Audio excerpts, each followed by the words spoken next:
Students, हम कर रहे हैं CUET 2022 की तैयारी, यानी कि कॉमन यूनिवर्सिटी इंट्रेंस टेस्ट की तैयारी कर रहे हैं। प्रिपरेशन सीरीज़ है और उसी में आज हमारा ये दूसरा वीडियो है जिससे हम बात करेंगे यूनिट 2 उपभोक्ता व्यवहार तथा मांग के बारे में। इस चैप्टर के टॉप मोस्ट क्वेश्चंस की बात करेंगे जो आपके एग्ज़ाम में आ सकता है, पूछ सकता है, ताकि आप अपने एग्ज़ाम में मैक्सिमम स्कोर कर सकें। सब्जेक्ट है आपका अर्थशास्त्र या व्यावसायिक अर्थशास्त्र। डोमेन संख्या कितनी है? 309। 27 डोमेन सब्जेक्ट में एक सबसे इम्पोर्टेंट सब्जेक्ट जो सबसे ज़्यादा स्टूडेंट जो है जिसके लिए अप्लाई करते हैं, इकोनॉमिक्स। उसी की बात कर रहे हैं, उसी की तैयारी कर रहे हैं। ठीक है, सब्सक्राइब कर लीजिए अगर अभी तक सब्सक्राइब नहीं किया या अपने नए हैं इस चैनल के लिए। और हाँ, अपने दोस्तों को भी शेयर जरूर कर दीजिएगा जो कि तैयारी कर रहे हैं इकोनॉमिक्स सब्जेक्ट के लिए और वो पाना चाहते हैं अच्छे से अच्छा कॉलेज और स्कोर करना चाहते हैं मैक्सिमम। चलिए शुरू करते हैं। कौन कौन से क्वेश्चन जो है यूनिट नंबर 2 से पूछे जा सकते हैं। टॉप 40 क्वेश्चन लेकर आया हूँ मैं आपके लिए विद एक्सप्लेनेशन, हर एक क्वेश्चन को एक्सप्लेन करते हुए। पहला क्वेश्चन है, जब कुल तुष्टिगुण का मतलब होता है उपयोगिता, और उपयोगिता को इंग्लिश में कहते हैं यूटिलिटी। जब कुल तुष्टिगुण यानी कि उपयोगिता अधिकतम होता है तब सीमांत तुष्टिगुण कितना होगा? 0 होता है। औसत तुष्टिगुण से कम होता है, औसत तुष्टिगुण के समान होता है, औसत तुष्टिगुण से अधिक होता है। ध्यान में ये रखना है कि जब आपका कुल तुष्टिगुण यानी कि TU अधिकतम होगा यानी कि मैक्सिमम होगा तो उस टाइम जो है MU जो होता है जीरो लेवल पर, जीरो, यानी कि आप इसको ग्राफिकल शो करें तो इस तरह से होता है। ये होता है आपका MU, और जब ये MU यहाँ होता है तो उस टाइम आपका TU जो है सबसे ज़्यादा होता है, इस लेवल पे होता है। दैट मीन्स आपका आंसर होगा option number A। Question number 2, कुल उपयोगिता वक्र। कुल उपयोगिता वक्र कैसा होता है? सदैव ऊपर उठता है, सदैव नीचे गिरता है, पहले ऊपर चढ़ता है तथा बाद में नीचे गिरता है, पहले नीचे गिरता है। ध्यान में रखें, कुल उपयोगिता वक्र जो होता है यानी कि उपयोगिता, आप जैसे जैसे वस्तु का उपभोग करते चले जाते हैं कुल उपयोगिता बढ़ती चली जाती है। लेकिन एक समय ऐसा आता है कि जब आपकी सीमांत उपयोगिता नेगेटिव हो जाती है। सीमांत उपयोगिता नेगेटिव होने कंडीशन में कुल उपयोगिता नीचे की ओर गिरने लगती है, यानी कि ऑप्शन नंबर कौन सा होगा? पहले ऊपर फिर नीचे। Option number C is right. Question number 3, तुष्टिगुण के संबंध में कौन सा कथन सही है? तुष्टिगुण मूर्त होता है, तुष्टिगुण लाभदायक होता है, तुष्टिगुण व्यक्तिगत होता है, तुष्टिगुण सार्वजनिक होता है। तुष्टिगुण मूर्त का मतलब होता है ऐसी चीज जिसको हम देख सकते हैं। तो तुष्टिगुण तो देख नहीं सकते। तुष्टिगुण जो है मनोवैज्ञानिक धारणा है, मन से जुड़ा हुआ है, संतुष्टि। तुष्टिगुण लाभदायक होता है, तुष्टिगुण लाभदायक होता है, ध्यान में रखिएगा, जरूरी नहीं है तुष्टिगुण लाभदायक, नेगेटिव भी हो सकता है। तुष्टिगुण व्यक्तिगत होता है, हाँ ये ज़रूर है कि हर एक व्यक्ति की तुष्टिगुण, हर एक व्यक्ति की उपयोगिता अलग अलग, एक ही वस्तु के लिए अलग अलग होता है। जैसे ये रेड पेन है, मैं यूज़ कर रहा हूँ तो मेरे लिए यूज़फुल है, लेकिन वही रेड पेन अगर आप लोग यूज़ करते एग्जामिनेशन तो आपके लिए यूज़फुल नहीं होगा। तो रेड पेन तो एक ही है, लेकिन व्यक्ति अलग अलग, यानी कि व्यक्तियों के अलग अलग होने से वस्तु की उपयोगिता भी बदल जाती है। ऐसे में तुष्टिगुण कैसी होती है? व्यक्तिगत होता है। Option number C is right. Question number 4, कुल उपयोगिता उस समय गिरती है जब सीमांत उपयोगिता हो जाती है। कुल उपयोगिता किस समय गिरेगी? मैंने अभी पहले वाले क्वेश्चन में बताया था, एक समय उपयोगिता ऊपर फिर नीचे। ये तब होता है जब सीमांत उपयोगिता किस लेवल पे आ जाए? 0 पे आ जाए, यानी कि जब सीमांत उपयोग धनात्मक, शून्य, ऋणात्मक में से कोई नहीं, तो ऑप्शन होगा B 0। क्लियर। क्वेश्चन नंबर 5, सामान्यतः उपभोग में वृद्धि होने पर सीमांत उपयोगिता, उपभोग अगर बढ़ जाए तो सीमांत उपयोगिता क्या होगी? ध्यान में रखिएगा, जैसे जैसे आप वस्तु का उपभोग करते चले जाते हैं, आप खुद देखिए ना, कोई भी एक वस्तु लीजिए, उसको लगातार यूज़ करते रहिए, क्या होगा? उसको लगातार यूज़ करते करते उस वस्तु को बाद में उससे जो इंटरेस्ट मिलती है, आपको जो खुशी मिलती है, जो उपयोगिता मिलती है, वो धीरे धीरे कैसी हो जाएगी? घटती चली जाती है। तो यहाँ पर जो ऑप्शन दे रखा है, बढ़ती है, घटती है, अपरिवर्तित रहती है, प्रारंभ में घटती है, अंत में बढ़ती है, तो ध्यान में रखना ऑप्शन है B। आप जैसे वस्तु को भोग करते चले जाते हैं उससे मिलने वाली सीमित उपयोगिता धीरे धीरे घटती चली जाती है, और इसी को क्या कहते हैं? ह्रासमान सीमांत उपयोगिता का नियम भी कहते हैं। नेक्स्ट क्वेश्चन नंबर 6, निम्नलिखित में से उपभोक्ता की पूर्ण तृप्ति की स्थिति कौन सी है? पूर्ण तृप्ति यानी कि उपभोक्ता किस समय सबसे ज़्यादा संतुष्ट होता है, ये कहें उपभोक्ता किस समय संतुलित होता है? शून्य सीमांत उपयोगिता, बढ़ती सीमांत उपयोगिता, औसत सीमांत उपयोगिता और अधिकतम सीमांत उपयोगिता। ध्यान में रखिएगा, एक उपभोक्ता उस समय पूर्ण तृप्ति में होता है जब वो मैक्सिमम सबसे ज़्यादा कुल उपयोगिता अर्न करता है, और सबसे ज़्यादा कुल उपयोगिता अर्न वो तब करता है जब सीमांत उपयोगिता क्या हो? 0 हो। दैट मीन्स ए। सम सीमांत उपयोगिता के नियम को क्या कहा जाता है? से का बाजार नियम, ग्रेशम का नियम, ग्रोसेन का प्रथम नियम, ग्रोसेन का द्वितीय नियम। ध्यान में रखिए, सम सीमांत उपयोगिता का नियम ग्रोसेन का द्वितीय नियम होता है, क्योंकि उन्होंने पहला जो नियम दिया था वो होता है घटती सीमांत उपयोगिता का नियम, और ये दूसरा नियम है। क्वेश्चन नंबर 8, एक ही रेखा चित्र में बने तटस्थ वक्रों के समूह को क्या कहा जाता है? एक ही रेखा पर बने तटस्थ समूह वक्रों के समूह को तटस्थ वक्र कहते हैं, तटस्थ मानचित्र कहते हैं, बजट रेखा कहते हैं, बजट समूह कहते हैं। तब राइट ऑप्शन होगा तटस्थ मानचित्र कहते हैं। यानी कि ये एक ही वक्र है और यहीं पर अगर अलग अलग तटस्थ वक्रों को एक साथ दर्शाया जाए तो इसको तटस्थ मानचित्र कहते हैं।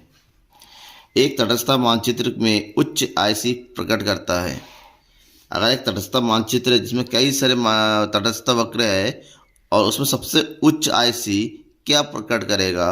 संतुष्टि के निम्न स्तर को, संतुष्टि के समान स्तर को, संतुष्टि के ऊंचे स्तर को, संतुष्टि के या तो समान स्तर को या ऊंचे स्तर को। ध्यान में ये रखना है, हमेशा एक तटस्थ मानचित्र में ऊंचे से ऊंचा आईसी यानी कि तटस्थ वक्र हमेशा संतुष्टि के ऊंचे स्तर को दिखाएगा।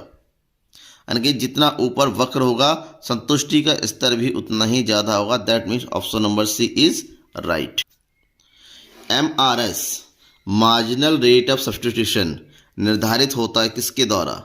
उपभोक्ता की संतुष्टि के स्तर द्वारा, उपभोक्ता की आय द्वारा, उपभोक्ता की सूचियों द्वारा, उपभोक्ता के अधिमानों द्वारा। तो आपका राइट आंसर है उपभोक्ता के अधिमानों द्वारा। एक्स तथा वाई वस्तुओं के बीच MRS के गिरने की प्रवृत्ति पाई जाने पर तटस्थ वक्र IC कैसा होता है? अगर दो वस्तु है एक्स और वाई और MS गिरता हुआ हो, ठीक है ना, तो तटस्थ वक्र किस प्रकार का होगा? यानी कि अगर इस तरह से हो, तटस्थ वक्र बनाया जाए तो किस तरह से बनेगा? मूल बिंदु की ओर उन्नतोदर, मूल बिंदु की ओर नतोदर, एक सीधी रेखा, इनमें से कोण नहीं, तो ये बनेगा मूल बिंदु की ओर उन्नतोदर। ये कभी भी मूल बिंदु की ओर नहीं होगा, आगे की ओर बढ़ता चला जाएगा। कि ऑप्शन नंबर ए। सीमांत प्रतिस्थापन दर प्रकट करती है। सीमांत प्रतिस्थापन दर मतलब वही मैंने अभी बताया था MRS क्या प्रकट करती है? उत्पादन संभावना वक्र के ढलान को, तटस्थ वक्र के ढलान को, बजट रेखा के ढलान को, आय रेखा को ढलान को। तो राइट आंसर है बजट तटस्थ वक्र के ढलान को, ऑप्शन नंबर बी। जब वस्तु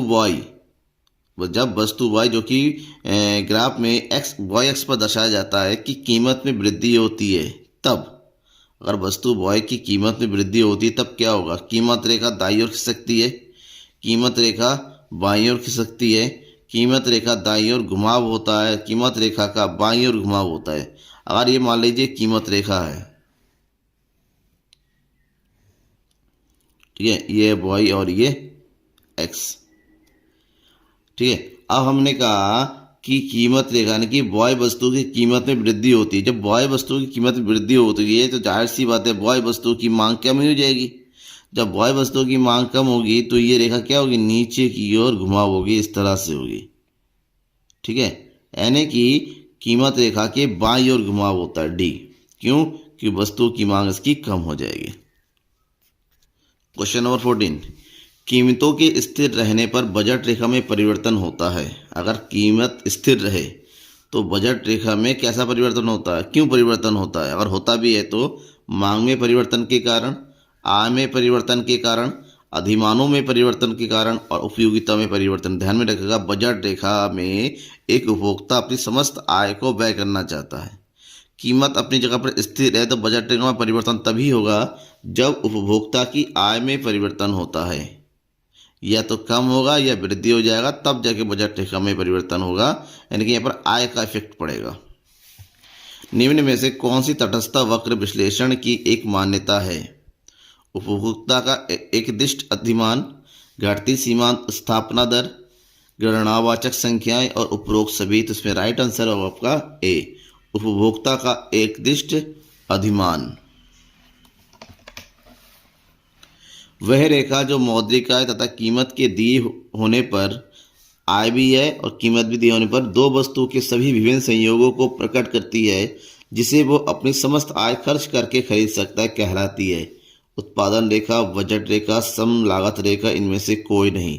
ध्यान में रखना है कि ये जो स्टेटमेंट है वो किसके लिए है, बजट रेखा के लिए। बजट रेखा में ही उपभोक्ता अपनी आय और वस्तु की कीमत के आधार पर किसी वस्तु को खरीदने के विभिन्न संयोगों को प्रकट किया जाता है।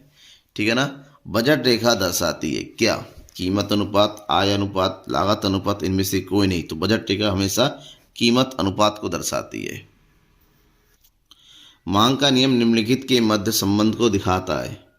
किसके संबंध को देता है, मांग और कीमत, पूर्ति और कीमत, कीमत और आय, आय और मांग। तो मांग का नियम वस्तु की मांग और उसकी कीमत के बीच में संबंध को बताता है। गिफिन वस्तुएं किस प्रकार की होती है, सामान्य, निकृष्ट, विशिष्ट, श्रेष्ठ। ध्यान में, गिफिन वस्तु का मतलब ही होता है निकृष्ट यानी कि घटिया वस्तु, निकृष्ट का मतलब ही होता है घटिया। मांग और कीमत में संबंध होता है कैसा, मांग और कीमत में समान, विपरीत, गुणात्मक, ऋणात्मक। मांग और कीमत में संबंध होता है कि वस्तु की कीमत बढ़ जाए, वस्तु की कीमत अगर बढ़ जाए तो वस्तु की मांग घट जाती है, वही वस्तु की कीमत अगर घटती है तो वस्तु की मांग बढ़ जाती है। इसका मतलब क्या हुआ, वस्तु की मांग और कीमत में विपरीत संबंध होता है। मांग और आय के बीच कैसा संबंध होता है, धनात्मक, ऋणात्मक, गुणात्मक, विपरीत। तो वस्तु की मांग, अगर उपभोक्ता की आय बढ़ जाती है तो उसकी मांग भी बढ़ेगी, उपभोक्ता की आय कम हो जाती है तो उसकी मांग भी कम हो जाएगी, यानी कि इन दोनों में धनात्मक संबंध है, आय और मांग में। भाई ज़्यादा इनकम होती है जो हमेशा डिमांड ज़्यादा ही करेगा। निम्नलिखित में से कौन सा कथन सत्य है, मांग का नियम एक मात्रात्मक कथन है, मांग का नियम एक गुणात्मक कथन है, मांग का नियम विलासिता की वस्तु पर लागू नहीं होता, इनमें से कोई नहीं। तब राइट ऑप्शन होगा बी, मांग का नियम एक गुणात्मक कथन है, यानी कि केवल गुणों की बात करता है। ठीक है ना। मांग का नियम लागू नहीं होता है, आपको बताना है इस चारों ऑप्शन में मांग का नियम कहाँ लागू नहीं होता है। अन्य वस्तुओं की कीमतें बदल जाती हैं, अन्य वस्तु मतलब सब्सटीट्यूट या फिर स्थानापन्न वस्तु की कीमत में परिवर्तन होने से फैशन बदल जाता है, वस्तु की गुणवत्ता में परिवर्तन हो जाता है, इनमें से सभी। तो ये तीनों के तीनों जो है फैक्टर है मांग में के नियम के परिवर्तन होने में। ठीक है ना। ऐसे में अगर ये तीनों में परिवर्तन होता है तो वहाँ पर मांग का नियम लागू नहीं होता है। क्यों, क्योंकि वस्तु की मांग में तब परिवर्तन हो जाएगा। Option number D is right. सामान्यतः किसी वस्तु की कीमत में कमी होने से उसकी मांग, किसी वस्तु की कीमत में कमी होने से उसकी मांग क्या होगी, प्रभावित नहीं होती है, शून्य कर देती है, घटा देती है, बढ़ा देती है। तो जाहिर सी बात है मांग का नियम ये बताता है किसी वस्तु की कीमत में कमी होने से उस वस्तु की मांग वृद्धि हो जाती है, यानी कि option number D is right. Question number 25, निम्न में से किस वस्तु की मांग बेलोच होती है। बेलोच मतलब मांग में परिवर्तन नहीं होता है जब कीमत में परिवर्तन हो। तो मोटर कार की, टूथपेस्ट की, नमक की, टेलीविजन की। ध्यान में रखना है आपको, हमेशा जो अनिवार्य वस्तु है, जो अति आवश्यक है, जिसके बिना रहा नहीं जा सकता है, जीवन के लिए जरूरी है, हमेशा अनिवार्य वस्तुओं की मांग बेलोच होती है। दैट मीन्स नमक। खाना कितना ही लजीज आप बनाने जाएंगे, बिना नमक के कभी नहीं बनता है। तो नमक अनिवार्य वस्तु है और इसकी मांग बेलोच होगी। नमक हो गया, दाल हो गया, आटा हो गया, चावल हो गया, तेल हो गया, ये सब अनिवार्य वस्तु है जिन पर वस्तु की कीमत का फर्क नहीं पड़ता है। सामान्यतः विलासिता वाली वस्तुओं की मांग की लोच कैसी होगी। विलासिता वस्तु जानते हो मतलब आरामदायक वस्तुएं, सोफा हो गया, कार हो गया, बाइक हो गई, लग्जरी टीवीज हो गई, ये सब चीज़ें। तो इनकी वस्तुओं की मांग की कीमत लोच कैसी होगी, इकाई से कम होती है, इकाई के बराबर होती है, इकाई से अधिक होती है, इकाई और अनंत के बीच होती है। ध्यान में रखिएगा, अगर पता चले कार की कीमत जो है 50,000 या 1,00,000 रुपये कम हो गई, धड़ाधड़ लोग खरीदना शुरू कर देंगे। यानी कि यहाँ पर कीमत की तुलना में मांग में ज़्यादा परिवर्तन होता है, जिससे इकाई और अनंत के बीच इसमें लोच होता है। विलासिता वस्तुओं की बहुत ज़्यादा लोचदार होती हैं, ज़रा सी कीमत परिवर्तन होने से लोग उसकी डिमांड ज़्यादा करने बढ़ते हैं। और लोच यही बताता है कि कीमत में होने वाले प्रतिशत परिवर्तन की तुलना में उसकी मांग में कितना परिवर्तन होता है। ठीक है। क्वेश्चन नंबर 27, वस्तु के मूल्य में अधिक परिवर्तन होने पर उसकी मांग में परिवर्तन नहीं होता है, इसे कौन सी मांग कहा जाता है? वस्तु की कीमत मूल्य में परिवर्तन तो हो रहा है लेकिन मांग में कोई परिवर्तन नहीं होता है, तो उसके कहते हैं लोचदार, पूर्णतः विलोचदार, अत्यधिक लोचदार, बेलोचदार। तो अगर मूल्य में परिवर्तन हो रहा है और मांग में जीरो परिवर्तन है, बिल्कुल परिवर्तन नहीं होता है, तो वो होता है पूर्णतः बेलोचदार मांग। यदि किसी वस्तु का मांग वक्र y अक्ष के समानांतर सरल रेखा के रूप में हो तो उस वस्तु की मांग की लोच कैसी होगी? शून्य, इकाई, इकाई और अनंत के मध्य अनंत। यानी कि वस्तु की मांग y अक्ष ये है y और सरल रेखा जो है मांग वक्र ऐसे अगर हो तो ये जो स्थिति है इसका मतलब ये है किसकी बात करते हैं? मांग की जो लोच होती है वो कैसी होती है? शून्य, क्योंकि यहाँ पर मांग में क्वांटिटी में बिल्कुल परिवर्तन नहीं हो रहा है। Option number A. पूर्णतः बेलोचदार की स्थिति में जब कीमत में 4% की वृद्धि होती है तो वस्तु की मांगे जाने वाली मात्रा में कितनी कमी होगी? पूर्णतः बेलोचदार ऐसी स्थिति होती है जब कीमत में परिवर्तन होने पर वस्तु की मांग में कोई परिवर्तन नहीं होता, दैट मीन्स शून्य। Option number D. उपयोगिता का संबंध किससे होता है? लाभदायकता से, नैतिकता से, मानव आवश्यकता की पूर्ति से, इनमें से सभी से। उपयोगिता इन सभी से इफेक्ट करता है, that mean option number D. समसीमांत उपयोगिता का नियम के विचार के मूल प्रतिपादक कौन थे? किसने समसीमांत उपयोगिता के नियम का प्रतिपादन किया? Marshall, Gossen, Ricardo, Mill. Option number B. इसे गोसेन का दूसरा नियम भी कहा जाता है। उपयोगिता की माप की जा सकती है कैसे? मुद्रा के द्वारा, वस्तु के विनिमय के द्वारा, वस्तु के वजन के द्वारा, इनमें से कोई नहीं। प्रोफेसर मार्शल के अनुसार अगर वस्तु की उपयोगिता मापना हो तो उसकी मुद्रा के आधार पर उसको मापा जा सकता है। Option number A.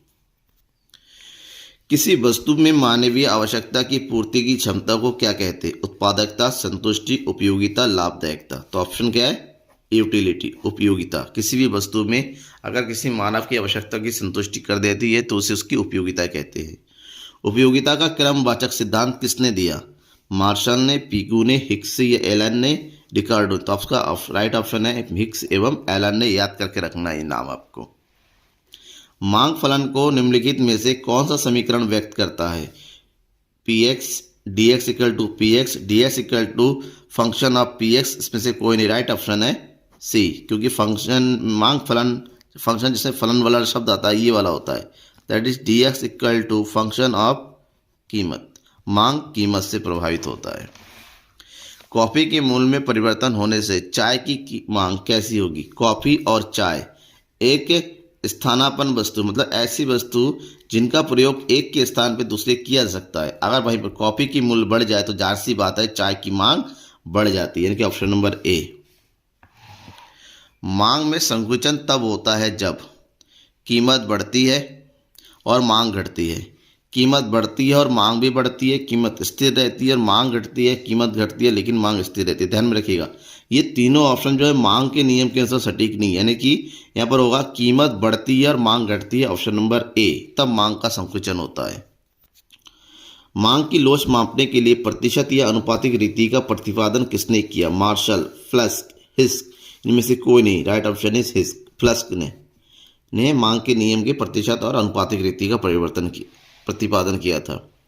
अब यहाँ पर एक चित्र दिया गया है, ये चित्र क्या प्रदर्शित करता है आपको बताना है। यहाँ पर ये मांग वक्र है, कीमत और मात्रा है और ऑप्शन है आपका अधिक लोचदार मांग, पूर्णतः लोचदार मांग, पूर्णतः बेलोचदार मांग, कम लोचदार मांग। तो ये जो देखिए यहाँ पर कीमत अपनी जगह पर है और मांग में परिवर्तन होता है, यानी कि Q से Q1 हो रहा है। कीमत में परिवर्तन ना होने पर भी अगर मांग में परिवर्तन होता है तो उस स्थिति को हम पूर्णतः लोचदार मांग की स्थिति कहते हैं, ऑप्शन नंबर बी। सापेक्ष लोचदार मांग को व्यक्त करता है। सापेक्ष लोचदार मांग एक ऐसी स्थिति है जहां पर कीमत में परिवर्तन की तुलना में मांग में अधिक परिवर्तन होता है। तो ऐसी स्थिति कौन सी है? Delta Q upon Q greater than delta P upon P, delta P upon P greater than delta Q upon Q, delta P upon P equal to delta Q upon Q, और इसमें से कोई नहीं। तो राइट ऑप्शन कौन सा होगा? ए, ये आपका सही है। ठीक है ना। ये आपके मोस्ट इंपॉर्टेंट यूनिट 2 से क्वेश्चन आपको मिल गए हैं, तैयारी कीजिए। आपको अच्छे संस्कार और लगातार मैं आपको प्रोवाइड कराऊंगा। अभी तो शुरुआत ही है, मैं आपको जब तक का पेपर नहीं हो तब तक आपको आपके एग्जामिनेशन की प्रिपरेशन कराऊंगा। जनरल टेस्ट भी आपको मैं कंप्लीट कराऊंगा। ठीक है ना। चलिए, थैंक यू और शेयर ज़रूर कीजिए अपने दोस्तों के बीच में।